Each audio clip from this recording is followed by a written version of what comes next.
distrito de Santa.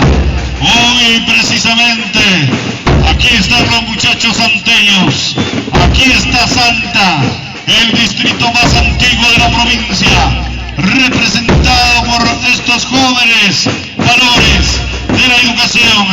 Adelante. La institución educativa 88039 Camionero del distrito de Santa nace como escuela de mujeres 319, donde se forman la mayoría de mujeres santeñas.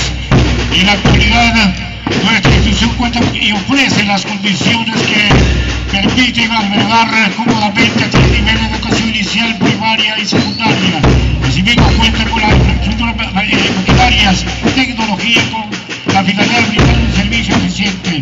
Está actualmente dirigido por el magistrado Julio César Rosario y Parraíz. Bien, ahí está la institución educativa Javier Arón, distrito de Santa. Reitero, distrito santeño, que antes pertenecíamos a Santa, ¿no? Hoy precisamente a nivel de distrito organizamos este tipo de eventos.